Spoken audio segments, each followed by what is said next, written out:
This is the National Broadcasting Company.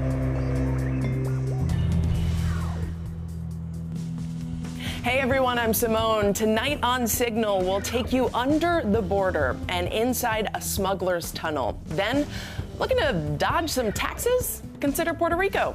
And we speak to the team behind Fyre, the greatest party that never happened. But first, the partial government shutdown is creating a snowball effect. President Trump shot back at Nancy Pelosi's suggestion to postpone the State of the Union by telling her he wouldn't let her use a military jet to go to Afghanistan, a trip she hadn't publicly announced she was making. And beyond their back and forth, there are other shutdown side effects like long airport lines and delayed paychecks that are more obvious in the short term. But some things, like our national security, are being affected, and we just don't quite see it yet. NBC's Josh Lederman is looking into what that means for our safety. It's been 27 days since the Homeland Security Department was funded. You've heard about the TSA workers at the airport working without pay during the government shutdown, and in some cases calling in sick. But there are hundreds of thousands of other security officials who keep the country safe. This week, House Speaker Nancy Pelosi told President Trump thanks but no thanks on giving his State of the Union address while the government is shut down. And she pinned it on security. As I've said to some of you, this is defined by the Secretary of Homeland Security as a national special security event. Now, Homeland Security Secretary Kirstjen Nielsen says that's unnecessary. She tweeted that the government is fully prepared to support and secure the State of the Union, even with the shutdown. But is it that simple? Jay Johnson. Tell me a little bit about the complexity of securing a State of the Union address. The State of the Union is a massive security event. The coordination that goes into the event probably takes months, if not a full year from the day after the previous State of the Union. Given that so many of these workers are on the job but working without pay for weeks at a time, do you think that impacts the ability to make sure everything is safe? The emerging security crisis we have is that the very people we depend upon for our security, land, sea, air, introducing all sorts of stress, anger, uncertainty into their personal lives and the lives of their families. And that is a security problem. Okay, so that's for the State of the Union. As for the rest of the country, the vast majority of federal security officials are deemed essential, which means they're expected to keep showing up for work, even when the government is shut down. That includes Border Patrol officers, Secret Service officers, and the Coast Guard. The only problem is they're not getting paid. Is this right? Do you have any concerns about the ability of national security professionals to keep us safe during a shutdown? I do have some concerns. Having spent my career in the counterespionage, counterintelligence business, you know that one of the ways you look at an adversary is to see how they treat their own public servants in their country. So rest assured that our adversaries are looking at this, and they're wondering the same thing. And in fact, I would be surprised if we don't see some testing of our capabilities during this furlough period. It sounds like you're saying that just the appearance of how our country is unable to basically get our government functioning is weakening us in the eyes of our adversaries and perhaps emboldening our enemies. We actually use this technique ourselves. We're saying things like, look at the instability in your government.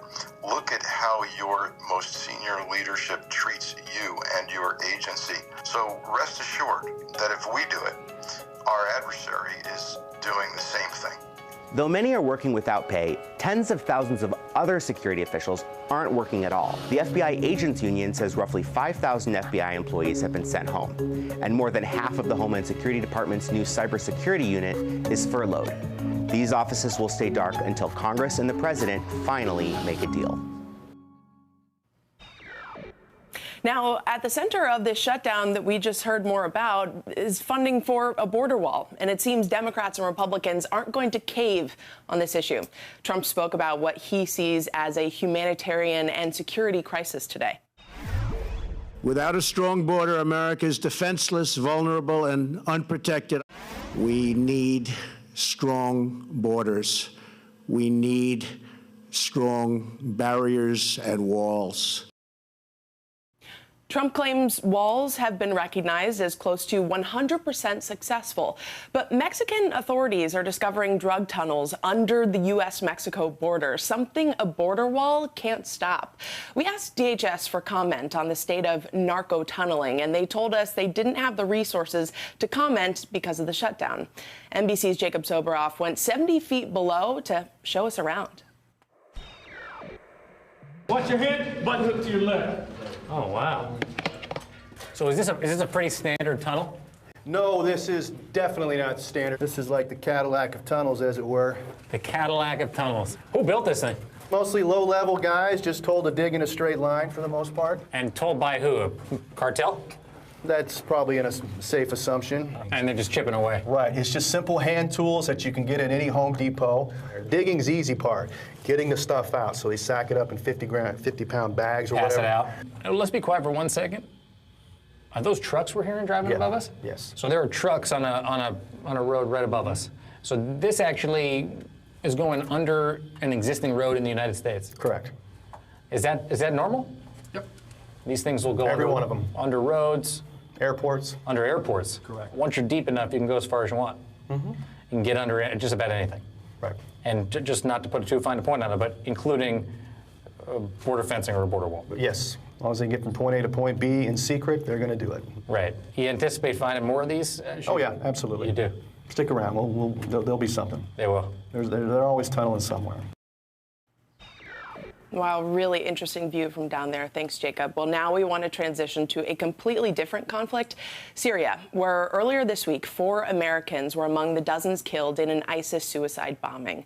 The deadly attack comes just weeks after the president announced that U.S. troops would withdraw from the country. Now, while the administration has shifted the timeline from immediately to soon, the prospect of American troops leaving the region has already caused major impact on the ground.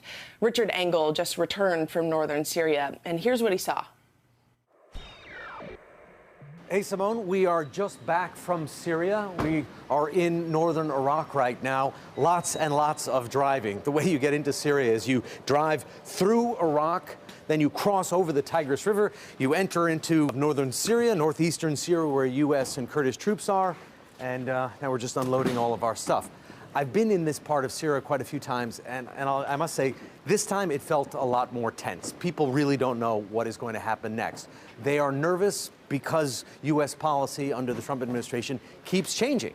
They were initially told that U.S. troops would be there for a long time, would be there until ISIS was finished, and then President Trump said, we're out of there, we're leaving, we want to leave as soon as possible. So the Kurds, they're now trying to figure out what's going to happen to us. Are we going to get wiped out by their old enemy Turkey across the border? Are they going to have to fight ISIS on their own? So they really don't know what their future is. And ISIS feels like this is its moment. U.S. troops, according to the Trump administration, are on their way out. And then if ISIS wants to come back, this is its moment to shine. The best case scenario is there's some sort of political solution in which the Kurds get the guarantees they want, and that there was some solution worked out for the fight against ISIS. We'll see if that can happen. Thanks, Richard. Well, the Trump administration lost its Deputy Secretary of Housing and Urban Development today. The Washington Post reports it happened because of disagreements with the administration over disaster relief money after Hurricane Maria hit Puerto Rico in 2017. But as the U.S. territory struggles to rebuild, it has become an unlikely destination for the super rich. When I went to Puerto Rico, I realized people either love or hate the tax breaks there, and most Americans might not even know they exist at all. What does a government do when the economy dries up so much that its citizens begin to flee? You might offer stimulus, tax incentives to boost the economy. In Puerto Rico, lawmakers crafted 2. Acts 20 and 22. If Puerto Rico had done these two acts, 50 years ago, oh my God. I mean, this place would be like Silicon Valley and Wall Street rolled into one. That's Peter Schiff, stockbroker, tax protester, former mainlander. These policies were designed to target wealthy people like him, basically non-Puerto Ricans who move themselves and their money to the island. Where he lives, it's paradise. But Hurricane Maria gave the world a window into the glaring wealth gap on the island. So, kind of makes you wonder, is this really fair? New money's come in, but the economy is still in rough shape. So the tax breaks are sort of controversial. To really understand why, you need to know how they work. Act 20 applies to what are known as export service companies. Rather than sell physical products, these companies offer services like consulting or marketing. So if you bring your company to Puerto Rico and export those services off the island, you'll be eligible for a reduced 4% corporate tax rate and completely exempt from some other taxes. Now, Act 22 is the big one. It's meant to attract wealthy investors to Puerto Rico by making dividends, interest, and capital gains entirely tax exempt as long as you live on the island at least half the year. So how much money are you actually saving in taxes? Oh, a lot. In Connecticut, you're talking about 50% of your income being taken in tax. But by coming here to Puerto Rico, my capital gains are taxed at zero.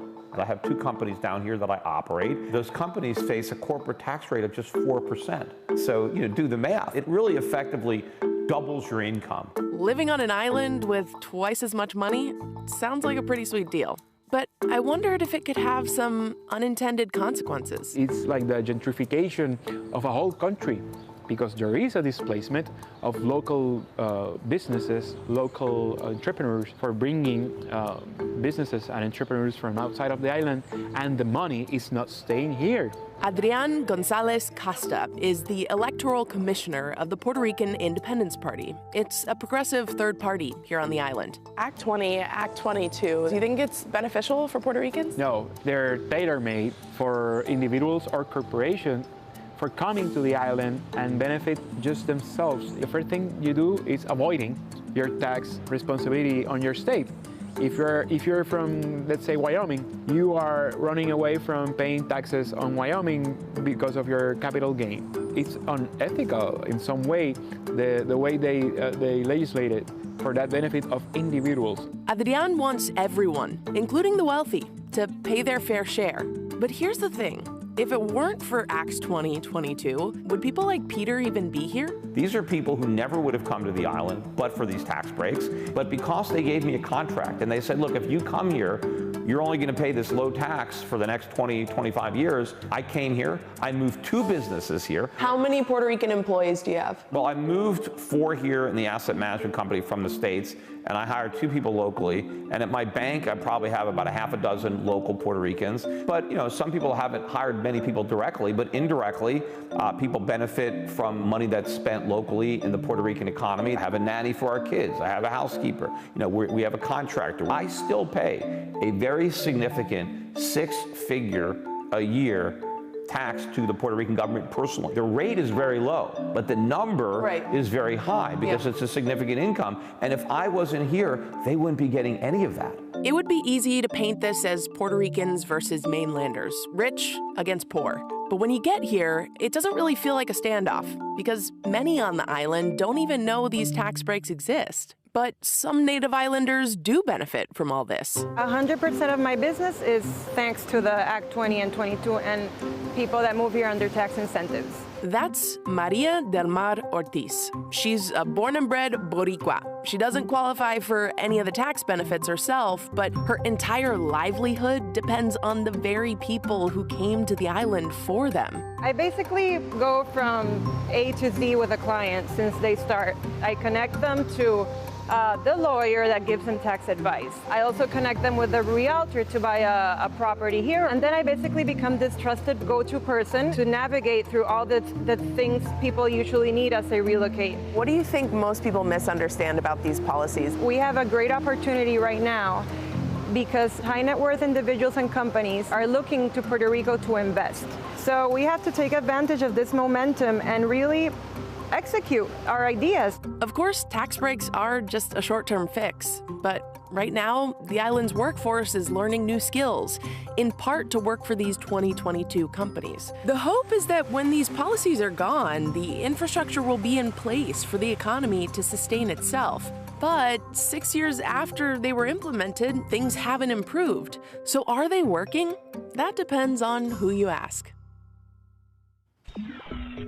And now on to a few of today's headlines briefly. Beginning with more news about President Trump. We woke up this morning to a report from the Wall Street Journal saying Michael Cohen, Mr. Trump's former personal attorney and fixer, paid a small tech firm to rig online polls before the 2016 campaign. Cohen confirmed the story in a tweet, saying he did this, quote, at the direction and sole benefit of Trump. No comment from the White House on this today. Meanwhile, the president's current attorney, Rudy Giuliani, tried to do some cleanup today for something he said last night. You just misstated my position. I never said there was no collusion between the campaign or between people in the campaign. Yes, I have no idea if I have not. I said the President of the United States. There is not a single bit of evidence the President of the United States committed the only crime you could commit here, conspired with the Russians to hack the DNC.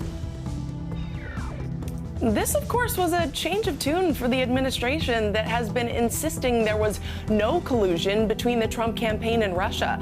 Giuliani tried to clarify his comments, saying he didn't know of any collusion that took place, and if it did happen, it was a long time ago and wasn't done by Trump himself. The Trump administration has actually separated thousands more migrant children from their parents than previously reported, according to a report out today from the Department of Health and Human Services. Now, the department didn't give an exact new number and also doesn't know how many of the families have been reunited or what happened to the kids when they were released. There was a lot of attention on the administration's zero-tolerance policy, which prosecuted immigrant parents who crossed the border illegally and took their children into HHS custody. Now, the zero-tolerance policy has since been deemed illegal by a federal judge, but this report is talking about the immigrant families who were separated before that zero-tolerance policy even began, noting a spike beginning in the summer of 2017. Now, Prince Philip, aka the Queen's husband, was in a car crash earlier today. The 97-year-old prince was driving a Range Rover as he pulled out of a driveway near one of the Queen's estates and hit another car. Now, his car rolled over on its side, but the prince wasn't injured in the accident. Two people in the other car were treated for minor injuries. And hold your phone. I mean, I had to, right? So the maker of the Motorola Razr flip phone, remember that? Announced it's going to be making a comeback. Now, the Razr was, of course, the super thin pre-iPhone it phone, and it's coming back as a smartphone with an updated design, a foldable screen, and a price tag, get this, of about $1,500. That can't be right. That's just crazy. And those are your headlines briefly. We'll be right back in 30 seconds. The topics we cover on MSNBC every day, they're driven by big ideas, big themes, huge societal changes. And that's what we talk about on our new podcast. It's called Why Is This Happening? Why Is This Happening with Chris Hayes. New episodes every Tuesday. We are going to start with something different tonight. This is one of those things that you have not been otherwise hearing about in the news, but stick with me.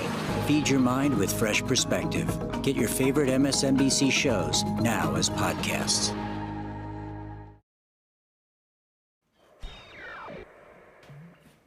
UK Prime Minister Theresa May spent months negotiating a deal for Britain's exit from the EU.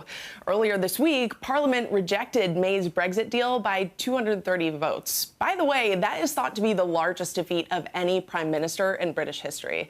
Now, May will stay in office after surviving a no-confidence vote yesterday, but the fate of Brexit is still pretty unclear.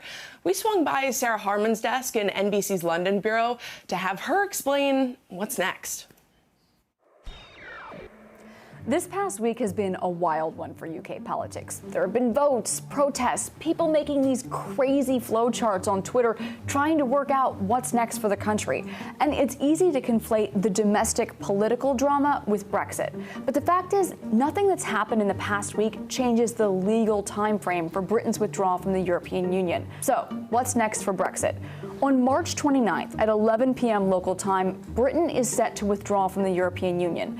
And if Parliament does nothing, then they just crash out. A no-deal Brexit is basically Britain and the EU split with no agreement in place about what their future relationship looks like. It's kind of like getting divorced with no custody agreement, except for in this case, there are millions and millions of children involved. Some Brits actually want a no-deal Brexit. Others are concerned it could lead to things like shortages of food and medicine and complete chaos at the border. The thing to remember, though, is in order for an agreement to take place with the EU, Parliament has to sign off on it. They don't have to sign off on a no-deal Brexit, though. It's just the default. So one option is to delay. Britain could ask the EU to give them more time. Emphasis, though, on that key word ask, because all 27 other member states have to sign off on that. If you talk to journalists who've been covering this thing from the beginning, a lot of them think at this point that's probably the most likely scenario. But again, the EU has to cooperate, and it's not clear they will. Another possibility is a second referendum. And a couple of months ago, a second referendum was considered a pipe dream for Brits who wanted to stay in the EU. Recently, though, it started to gain momentum. Critics, though, say this is dangerous in a democracy because Brits already voted, and they voted to leave. And that's the fundamental issue here. That vote 2.5 years ago, it was really close. Take a look at this here. 51.9% voted to leave. 48.1% voted to remain. The country is really divided, and that's part of what makes finding a compromise so difficult. So what really happens now? With just 10 weeks until March 29th, the UK Parliament needs to agree on something, either a divorce deal or a request to extend that March 29th deadline. Because if they don't agree on anything, the default is a no-deal Brexit. The decision to participate in the Women's March this year may be a complicated one. It's not the same event it was 2 years ago. Accusations of anti-Semitism and bigotry are consuming the national organization, and it's kind of a hot mess. Some marches have been canceled. Big sponsors like the Southern Poverty Law Center are pulling out, and local organizers are trying to distance themselves from D.C. leaders like Tamika Mallory, Bob Bland, Carmen Perez, and Linda Sarsour. That's because some of these women have publicly praised Louis Farrakhan. Mallory even called him the greatest of all time. The Nation of Islam minister doesn't tiptoe around his hatred for Jews, though. I mean, just 1 week before a man shot up a Pittsburgh synagogue, Farrakhan posted a video of himself likening Jews to termites. Now, the most recent statement on the Women's March website says they're deeply sorry for the harm they've caused, and the group is committed to fighting anti-Semitism. But does that language go far enough? This is what the March co-chairs said when asked about it on The View. I don't agree with many of Minister Farrakhan's statements. Specifically about Jewish people. As I said, I don't agree with many of Minister Farrakhan's statements. Do you condemn them? I don't agree with these statements. At the end of the day... You won't condemn it. No. To be very clear, it's not my language. It's not the way that I speak. And it's not just anti-Semitism people are concerned about. Another one of the national organizers, Linda Sarsour, viciously shamed Ayaan Hirsi Ali, an African survivor of female genital mutilation, for criticizing Islam. Now, I don't know about you, but I grew up learning there are a few very basic things our society believes are wrong, like slavery, violence, murder, or, calling Jews the enemy. Now, some celebrities like Alyssa Milano and Deborah Messing are disavowing the Women's March and calling for its leaders to step down. And Teresa Shook, the original founder of the march, told her colleagues it was time for them to go in a scathing Facebook post. But there are plenty of people and a few organizations like Planned Parenthood who say they will show up at the official event this Saturday in Washington to support the march and its leaders.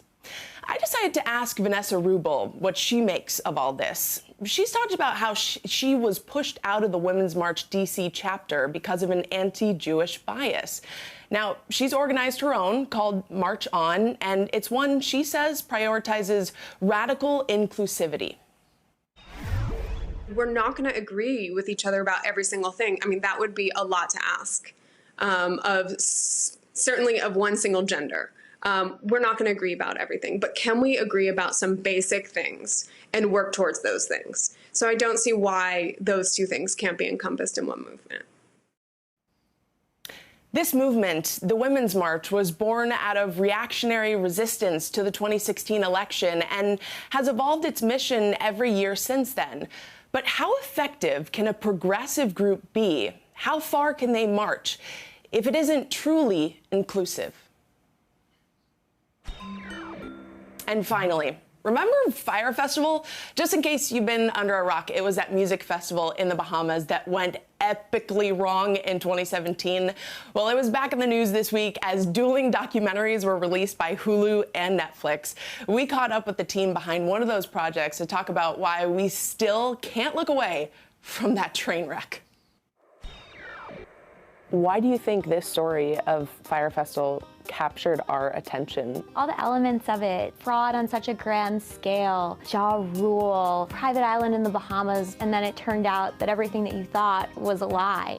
How do you think the content that influencers capture is changing the way that we make films like this? Everyone has a camera in their pocket now. Throughout the film, you'll see that it feels like we were there, even though we came in after, and I think a lot of that is due to the fact that there's so much documentation happening around us. For outsiders watching this all kind of crumble, it was that picture of the 2 pieces of bread and a piece of cheese. What are some of the more shocking elements of this story that maybe the public might have missed? There was, on a certain level, just like a total disregard for human life. These people had put their lives in the organizers' hands, and they didn't have security, they didn't have insurance, they didn't have kind of the bare minimum to take care of people, and they made it a cashless festival at one point. So a lot of kids were coming to this island without even money to get out. Kids are finding themselves like with their passport and not much else. One of the most striking things of this film is the impact on the locals. There were these locals who were toiling day in and day out in the sun to make this happen. Everything was so chaotic at the end that there just wasn't the infrastructure to sort of support and pay everyone. Have they been able to recuperate any of that money? Like, where did they leave things? I mean, it's sort of where it left when the festival collapsed. Everyone left, and that was about it. Were people receptive to you when you made it public that you wanted to do this documentary? Was it difficult to get them to open up? It's a bit of a challenge, actually. I think a lot of people felt like they wanted to distance themselves from Fyre. One of the things I was excited about in making the film was to show that there were a lot of hardworking, thoughtful, conscientious people that were involved and brought into this and were kind of dealt a bad hand of cards. It was really tragic to see how the employees of the Fyre Media company were affected by this and essentially, I mean, let go without employment. That's the other thing is that you don't realize is that you see this headline, you see that this thing imploded, but you don't see how many people it affected. Do you think that the Fyre Festival could have existed 10 years ago before Instagram was such a huge part of our culture? Not the way that it happened here. This was a very social media-based phenomenon where they were selling this Instagram lifestyle that people that are following these influencers want to live. What do you think are the biggest lessons or takeaways from this whole Fyre Festival saga? If it looks too good to be true, it probably is. Gabby, Chris, thank you so much. If it looks too good to be true, it probably is. Good way to leave our show for tonight. That's our show. Thanks so much for watching, everybody. We'll see you next week.